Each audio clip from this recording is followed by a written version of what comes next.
క్రీస్తునందు ప్రియులారా, మీకు శుభములు వందనములు తెలియజేస్తున్నాను.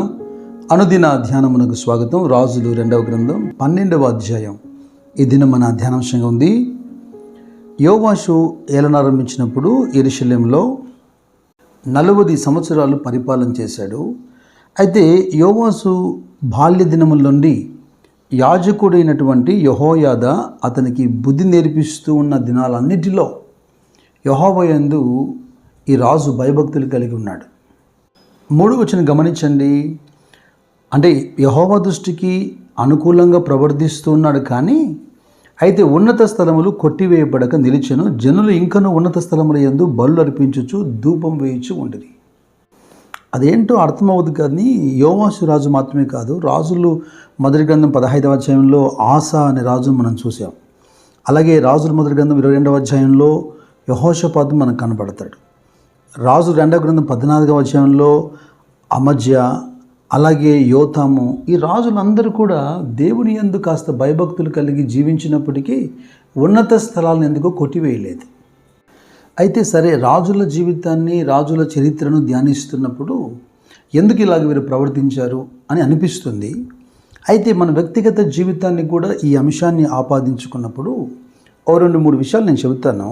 ఉన్నత స్థలాలు అనబడే ఈ ప్రాధాన్యతలు మన హృదయంలో కూడా ఇంకా నిలిచి ఉంటాయి. అంటే కొందరి జీవితాల్లో ఇంకా కనబడుతూ ఉంటాయి.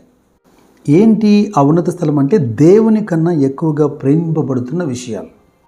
అందుకే కాబోలు అనేక సందర్భాల్లో దేవుడు తన ప్రజలతో మాట్లాడుతున్నప్పుడు అనుసరించడం కాదు, ప్రేమించడం కాదు, అందులో పరిపూర్ణమైన హృదయాన్ని కోరుకున్నాడు. నీ పూర్ణ హృదయంతో, నీ పూర్ణ ఆత్మతో, వివేకముతో, బలముతో అని పదే చెబుతున్నాడు. ప్రభు సేవ కొనసాగిస్తున్న రోజుల్లో జరిగిన ఒక ఉదాహరణగా మనం జ్ఞాపం చేసుకుందాం. మార్కు సువార్త 10వ అధ్యాయంలో 17 నుండి 22 వచనాలు మనం చూస్తే, ఒకడు పరిగెత్తుకుని వచ్చి ఆయన ఎదుట మోకాళ్ళుని, సద్బోధకుడా, నిత్యజీవమునకు వారసుడు అవుటకు నేను ఏమి చేయాలని అడుగుతున్నాడు.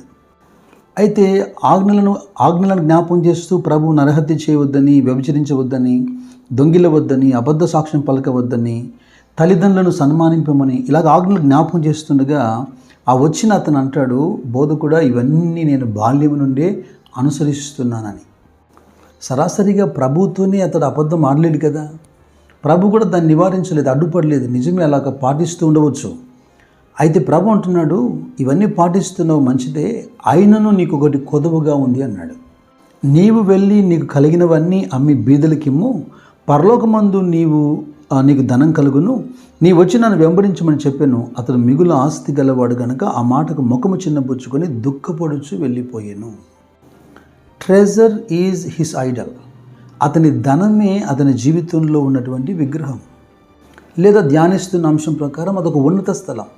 దాన్ని పడగొట్టలేకపోయాడు, తీసివేయలేకపోయాడు. వాస్తవంగా ప్రభువు నీకు ఒకటి కొదవగా ఉందన్నాడు. కొదవగా ఉన్నదేంటి? అతడు కలుగున్న ధనమే. క్రీస్తు కొరకు దేన్నైతే మనం వదులుకోలేకపోతామో అదే మన జీవితంలో కొదవ. అయితే రాజులు 2వ గ్రంథం 12వ అధ్యాయంలో ఈ రాజు అయినటువంటి యోవాషు చేస్తున్న ఒక మంచి అద్భుతకరమైన పని ఏంటంటే, దేవుని మందిరాన్ని తిరిగి బాగు చేయటం. 5వ వచనం చూడండి. యాజకులలో ఒక్కొక్కడు తనకు నెలవైన వారి యొద్ద తీసుకొని మందిరము ఎచ్చరెచ్చర శిథిలమై ఉన్నదో అతడి నెల దాన్ని బాగు చేయింపవలనని ఆజ్ఞ ఇచ్చెను.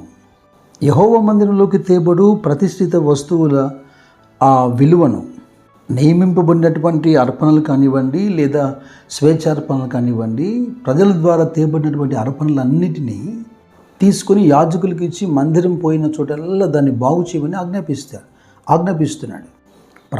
ప్రవచనాత్మకమైనటువంటి ఒక వాగ్దానం మనకున్నది. ఆమోసు గ్రంథం 9వ అధ్యాయంలో 11వ వచనం మీరు చూడండి. పడిపోయిన దావీదు గుడారమును ఆ దినమున నేను లేవనెత్తి దాని గోడను బాగు చేసి దాని పోయిన చోట్లను బాగు చేసి ఎదోము శేషమును నా నామము ధరించిన అన్ని జనులందరినీ నా జనులు స్వతంత్రించుకున్నట్లు పూర్వపు రీతిగా దాన్ని మరలా కట్టుదును.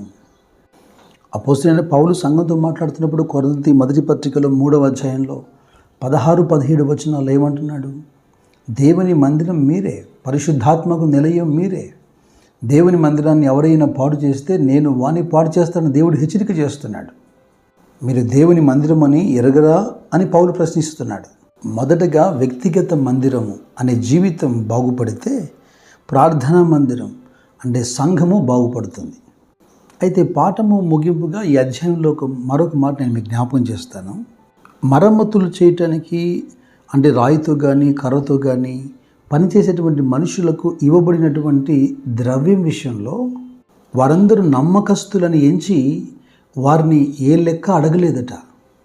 నిజంగా ఇది ఎంత అద్భుతకరమైన విషయము. దేవుని యందలి భయభక్తులు ఎంత చక్కగా ఇక్కడ కనబడుతున్నాయి. అపోస్తలులు కూడా ఏ విషయాన్ని విడిచిపెట్టగా సంఘానికి అన్ని నేర్పిస్తూ వచ్చారో, ప్రాముఖ్యంగా పౌలు అన్ని విషయాల్ని కూడా మాట్లాడుతూ హెచ్చరికలు చేస్తూ వచ్చాడు.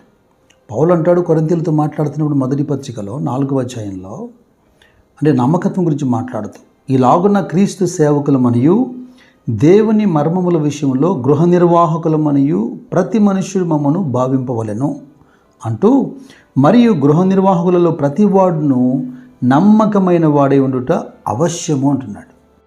మెయిన్ లైన్ చర్చెస్లో ఎల్డర్స్ ఉంటారు, కమిటీస్ ఉంటాయి కనుక ఏదైనా లెక్కల తేడా వస్తే అందరూ జవాబుదారితనమే. ఇక్కడ అధికారులకు చెప్పాలి, ప్రభు కూడా లెక్క చెప్పాలి. అయితే ఇండిపెండెంట్ చర్చెస్ చిన్న చిన్న సంఘాల విషయానికి వస్తే కాపరే దాదాపుగా అన్నీ మేనేజ్ చేస్తుంటారు, లేదా ఒకరిద్దరు మేనేజ్ చేస్తుంటారు. మరి జాగ్రత్తగా ఉండాలి. ఎవరైనా సరే ప్రభుకు లెక్క చెప్పాల్సిందే. We can manage the accounts but not God. మనం లెక్కలన్నీ కూడా ఇక్కడ మేనేజ్ చేయగలుగుతామేమో కానీ దేవుని ఎదుట మనం మేనేజ్ చేయలేము. కొరింథీ 2వ పత్రికలో కూడా పౌలు మరొక మాట అన్నాడు. 8వ అధ్యాయంలో 20వ వాక్యం చూడండి. మరియు మేము ఇంత విస్తారమైన ధర్మం విషయమై పరిచారకులమై ఉన్నాము గనుక దాన్ని గురించి మా మీద ఎవడను తప్పుమోపకుండా మేము జాగ్రత్తగా చూచుకొనుచు అతన్ని పంపుచున్నాము. అంటే అకౌంటబిలిటీ లేదా అకౌంట్స్కు సంబంధించినటువంటి విషయానికి వస్తే ఆ ప్రభువే చూసుకుంటాడు అనే దానికి లేదు. ఎందుకంటే పౌలు ఆ మార్గం నేర్పించాడు. కేవలము దేవుని దృష్టికి మాత్రమే కాదు, మనుషుల దృష్టి కూడా యోగ్యులమని మనము ఎంచబడాలని, అటువంటి యోగ్యత గురించి కూడా శ్రద్ధగా ఆలోచించబద్దులమై ఉన్నాం. ఈ విధంగా యోవాషు రాజు యెహోవా యందలి కాస్త భయభక్తులు కలిగిన వాడిగా కనబడుతున్నాడు. దేవుని మందిరాన్ని బాగు చేశాడు, కానీ అయినప్పటికీ అతని జీవితం దేవుని ఎదుట పరిపూర్ణంగా కనబడలేదు. ఇతడు కూడా తన సేవకుల ద్వారానే కుట్ర చేసి చంపబడ్డాడు. రాజైన యోవాసు మరణించి తన పితరుల సమాధులలో అనగా దావీదు పురమందు పాతిపెట్టబడ్డాడు. అతని కుమారుడైన అహజ్యా అతని మారుగా రాజు అవుతున్నాడు. ఈ పాఠము ముగిస్తున్నప్పుడు చెక్ లిస్ట్గా ఒక 3 విషయాలు జ్ఞాపకం చేస్తాను. 1, ఉన్నత స్థలాలు అవి ఇంకా హృదయాల్లో ఉన్నాయా, కొట్టివేయబడ్డాయా? దేవుని మందిరము అనబడి మన జీవితము, అలాగే సంఘము కట్టబడే విషయంలో ప్రయత్నాలు జరుగుతున్నాయా? 3వది అప్పగించబడిన పనిలో అలాగే డబ్బు విషయంలో నమ్మకత్వాన్ని కలిగి ఉన్నామా? ఎక్కడైనాను దోషారోపణ లేని స్థితిని దేవుడు మీకు కలగజేయునుగాక. ప్రభు ప్రత్యక్షతలో నమ్మకమైన దాసులుగా మీరు ఎంచబడుదురుగాక. God bless you.